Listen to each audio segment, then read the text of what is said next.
Hola, ¿qué tal? Paz y bien. Estamos compartiendo con el licenciado entonces Daniel Perrone. Y hoy tenemos un tema muy lindo, Daniel. ¿Cómo estás? Hola, Rubén. Bien. Este tema, pasos a tener en cuenta en la educación sexual de nuestros hijos. ¿Qué tema? Porque muchos padres es como que se han borrado, ¿no?, en el tema de la educación sexual. Y una cosa importante, me gusta más hablar de educación en el amor, más que educación sexual. Pero bueno, vos lo sabés mejor que yo. A ver, ¿cuáles serían los pasos entonces? Y las edades y todo eso, ¿no? Yo creo que hay una cuestión interesante en esto, y es esto mismo que vos decís, esto de los padres se han borrado, ¿no? Muchas veces hablar de sexualidad con nuestros propios hijos cuesta una enormidad. Yo tengo la experiencia de mi propia vida, ¿no? Estoy acá hablando contigo y con el auditorio. Tengo dos hijos. Dos hijos. Y cuando me tocó a mí el trabajo, di muchas vueltas. Me acuerdo particularmente con mi hija, que me encontré en una situación y después de dar tantas vueltas la invito a tomar una gaseosa y me siento en la mesa y me puse a llorar. Mirá. Y le dije, mira vos, qué burla de la vida. Yo que paso horas y horas en el día educando a otros jóvenes, ¿cómo me cuesta contigo? Así que ayúdame, por favor. Y ella me ayudó a mí a hablar de sexualidad. Mirá qué bien. ¿Y qué edad tenía ella en ese momento? Ella tenía en ese momento 13 años.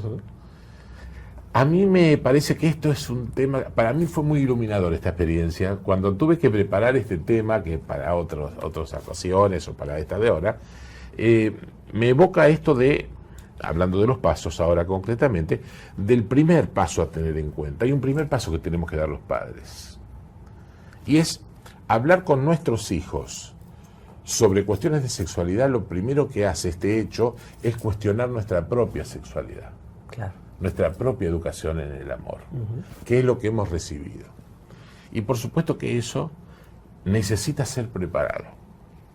Yo tendría que transitar este primer paso de revisar mi sexualidad, tratar de asumirme en mi sexualidad, tratar de pegar una mirada a esta cuestión, de manera tal que me pueda preguntar cómo me siento con mi sexualidad actual, qué valores yo he ido construyendo a lo largo del tiempo y que deseo transmitirle a mis hijos.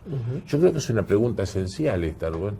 Claro. Si yo no le puedo decir no me puedo poner delante de mis hijos a hablar de amor y de sexualidad sin tener en cuenta de que hay una cantidad de valores que yo tengo que reflexionarlos antes y decir, esto es lo que quiero transmitir, qué voy a decir, cuándo lo voy a decir, cómo lo voy a decir, ¿no? Claro.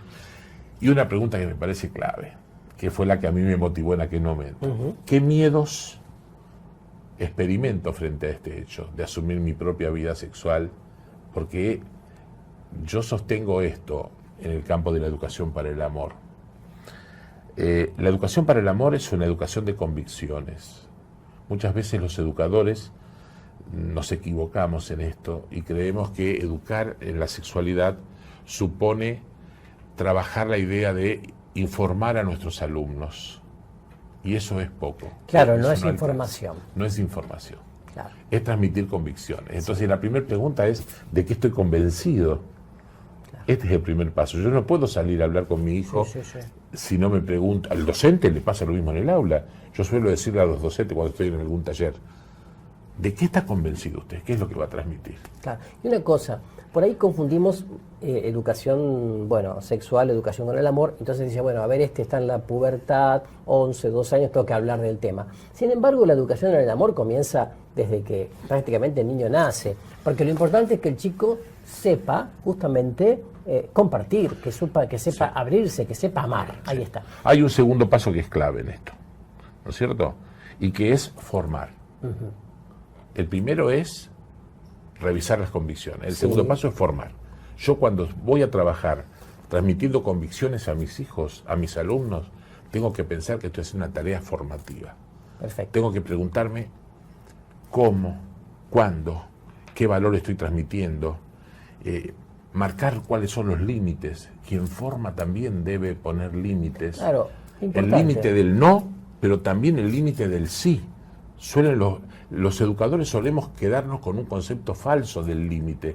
Es decir, todo lo que no se hace Y eso no es poner límite, eso es una parte del límite. Yo para trabajar un límite con mis hijos, tengo que empezar por formarlos para que sepan qué se hace. Claro, exacto. Por dónde sí.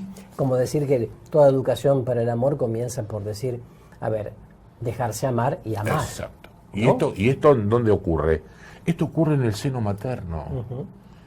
Desde ahí en adelante, a lo largo de toda la vida. Porque esa es la mayor convicción, ¿no? Y sobre todo para un cristiano. Exactamente. Es decir, soy profundamente amado por el Padre Dios de manera incondicional, me tengo que dejar amar más allá de las crisis o de lo que no acepto de mí, porque está el tema. Aceptarme es también poner la mirada del Padre Creador sobre mí. Es todo un tema, ¿no? Y que resuelve muchísimos conflictos. Y a partir de allí, entonces, también volcar eso que soy original, único y irrepetible en los demás. Esta sería una buena tarea. Y de los límites es un tema, bueno, para desarrollarlo muchísimo, porque hay miedo al tema límites. Sí. Aparte en las escuelas hoy día, con, bueno, la diversidad y las opciones y los medios de comunicación que dice, bueno, pero le pasa esto, lo otro, algunos padres están desconcertados. Totalmente. ¿No? Porque hemos reducido el concepto de límite a la pobreza de pensar que el límite es marcar todo lo que no se hace. Entonces, eso tiene un sentido punitivo. Qué interesante. Si nosotros trabajáramos un concepto de límite en positivo, claro, enseñaríamos a nuestros hijos por dónde caminar. A ver, ¿cuál sería un límite en positivo, por ejemplo? Un límite en positivo es se ama así, se respeta de esta manera. En casa recibí la vida de mi papá y por recibirla tengo que celebrarlo y vivirlo. Ese es el camino. Propositivos. Exacto. ¿Y cuáles otros puntos son también para la educación? Otros dos pasos muy importantes. Sí, una vez que yo revisé mis convicciones, me preparé para eso. Una vez que empiezo a trabajar la formación, doy el tercer paso, que es la información. Le ofrezco a mi hijo información seria, científica, completa, contrastada éticamente. No ideologizada. No ideologizada, de manera que sea... Al ser científica pierde la capacidad de ideologizarse, por supuesto, siempre porque por supuesto que el objetivo de la ciencia es encontrar la verdad. Claro. ¿No? Y culmina el cuarto paso con cosas que hay que evitar. Y esto me parece clave, Rubén. ¿Qué cosas hay que evitar para poder dialogar con un hijo? El monólogo. Tipo sermón. No sirve. Un chico me puede escuchar 2 minutos y al tercer minuto ya bajó la persiana y no me escucha más. Te mira nada más. Te mira nada más. ¿Está? Un segundo aspecto que hay que evitar es hablar desde el autoritarismo, que no es lo mismo que hablar desde la autoridad. Claro. Si yo hablo desde el autoritarismo y mi objetivo es mandonear y decir, pierdo. Y un tercer aspecto que hay que evitar urgente, importante, es no mentir. No debo mentir. ¿Sí?